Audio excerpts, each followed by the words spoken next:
Before we actually move on to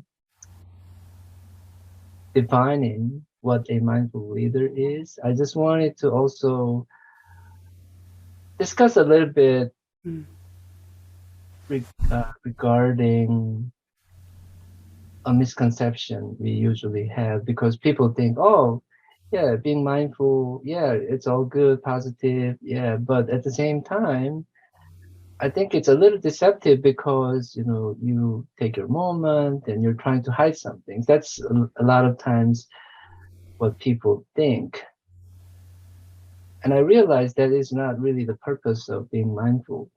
Being mindful is not really about others, but it's really more about yourself. And you cannot really control yourself. Mhm. I mean, what I'm saying is you cannot really control others, but the only person you can control is yourself. That's what I meant Mm. to say. Yes, But yeah. is that really something in line with this idea of being mindful? Oh, absolutely.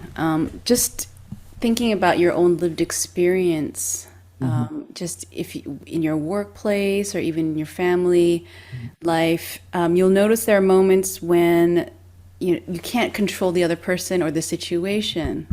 And there's this great Indian philosopher, Shantideva, who talks about this through a story. And he explains that the world is like, just imagine the world covered in sticks and broken glass and pebbles and stones. He said, if you try to carpet the earth, that's Hmm. impossible. Hmm. You can't do that. But if you put two slabs of leather under your feet, you can walk. Hmm. And the same thing is with this mindfulness practice. It's like that. It's like we can't change and make all of our situations smooth and perfect. Hmm. But what we can do is equip ourselves with these mindfulness skills so Hmm. that instead of reacting to everything that comes our way, we Hmm. can actually have that power of mind to Hmm. respond in a way that is ethical and that is loving and Hmm. that is respectful. Hmm. Hmm. Yeah.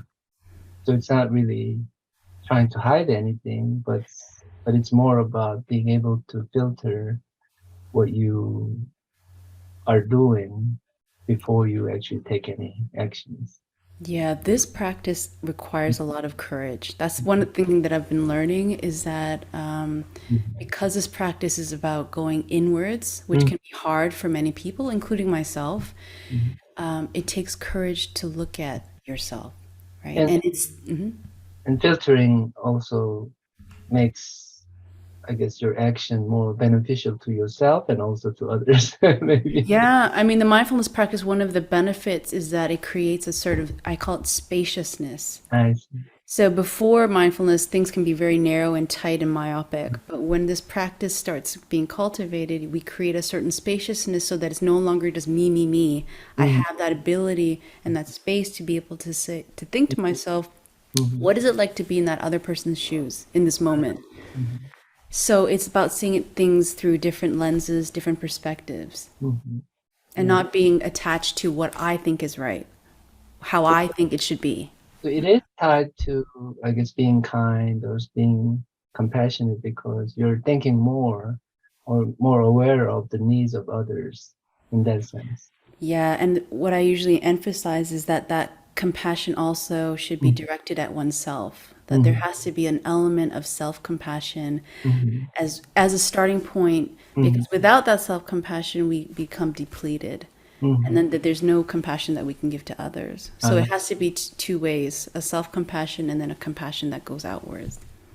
yeah, I think what you're saying makes a lot of sense because when I am happy, when I am compassionate about myself, then I develop this capacity to extend Mm, the compassion to others.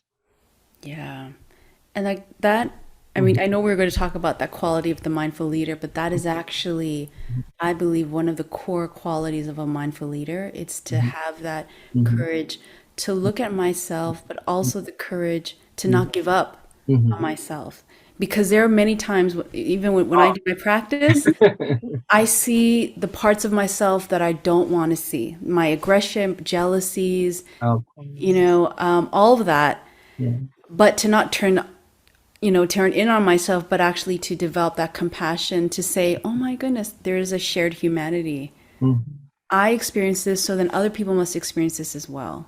Right? Exactly. So Yeah. it's about being courageous to look at myself without running away from what it is that I see about myself. And being compassionate about yourself also maybe requires you not being a perfectionist, because I think in the past I was really preoccupied with being perfect. Mm, That was very much in the way of me being more compassionate about, myself, self-compassion, developing the self-compassion skills. absolutely. And Kristen Neff, who does a lot of work on self compassion, Hmm. she talks about that. She says, when you have that inner dialogue that starts, think Hmm. to yourself, would I talk to a friend like that? Hmm. Hmm. The Hmm. way that I talk to myself, if that inner critic, would Hmm. I say the same things to a friend who's suffering? And Yeah. most likely not. Yeah. That is how hard we can be on ourselves. Hmm. Wonderful. Yeah. I'm so glad that you're just reassuring everything and reconfirming whatever I've been. Yeah. So thank you so much for that.